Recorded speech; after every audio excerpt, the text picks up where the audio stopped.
Hello Class R and grown-ups. Basically just wanted to make a little video to introduce this channel where hopefully I'll be putting some videos with different activities on.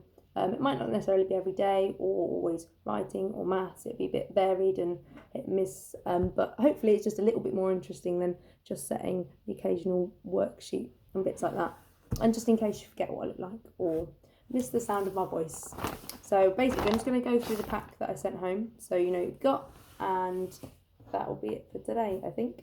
So this is the sound map that most children are familiar with anyway. It's got the single sounds, digraphs and trigraphs on the back. If they wanted to write something, they just chop it up, hear the sounds, find them and write them down. So for example, if you wanted to write car, you chop k, nice and easy, find k. Next sound R. R, start the car is hopefully what they would hear. So they find the picture on here and then you can see you need A and an R to make that sound. Don't worry, your children should know all the sounds, and if they don't, all the digraph and trigraph rhymes are on here, and for letter formation all the single letter sounds are written here. So if you needed help to form the letters, for example, all around the apple, down the leaf, they're all written on here, which you probably have seen before. You've also got a tricky tower where if you cut it out and fold it as it says, little piece style, is one I made earlier, it looks like this. At school we have them on the desk, and if they wanted to write a word that's tricky, so we don't phonetically know how to write it yet, or it just doesn't follow a usual pattern, they're on here. These are all the ones that your child should know and be able to write by the end of the year. In terms of coverage, we've got the orange side we've covered since we started. The purple side we've covered since Christmas. The green side we were about to cover, or at least begin to cover, so we haven't yet. So hopefully that will now be done through the power of videos and games and activities and with the help of you at home. So yeah, the green side is where we're going to need lots of practice.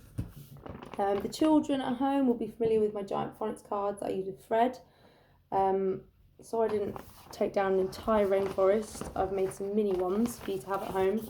All you need to do is cut them all out, mix them up, and hopefully I'll make some videos soon about games you can play with those. Your children should probably know most of them anyway. But yeah, please cut those out and use those as flashcards. We go through these every day at school, so even if it just takes a minute out of your day, that would be a really worthwhile activity. In terms of maths, you have got a 10 frame if your child's working on collecting amounts. So for example, could you get me 4 counters? You could use this to help them place them on here, and they'll get a better sort of number sense of what 4 looks like. It's 1 less than 5, which is the whole top row. It's 10 frame. You've also got a part whole model, which can be used for mathematical processes. For example, adding. If I said, can you add 7 and 3 more? You could put 7 of something in here, 3 in here, and the children will know to move them over to create the whole, to create a whole new amount together. You can also turn it around for subtraction. So if it was 7, take away 5, put 7 in here, take away 5, and then the remaining, what's left, goes down here. We've also just started putting things in a whole and splitting things in half into 2 equal parts. It can be done like that. We've also got very obvious number cards. You could use that for numeral recognition, particularly from 10 onwards. Can you pick up one of those cards and your child say, that's 17, that's 13? Can they order them? Sorry about that. I think I got to cutting out these and either using them to recognise numerals and ordering them. Ideally, the children should be able to do this without a number line. However, if they do want to use a number line, they can to help find them. You can also use a number line for counting on and counting back, which we've done a little bit of work on. So for example, if we were doing 4 add 2, we might do 4 and 2 more, or backwards as well. So 4 take away 2, 2 less. So there's also a sheet of sort of helpful maths questions and kind of mental arithmetic that you might want to do.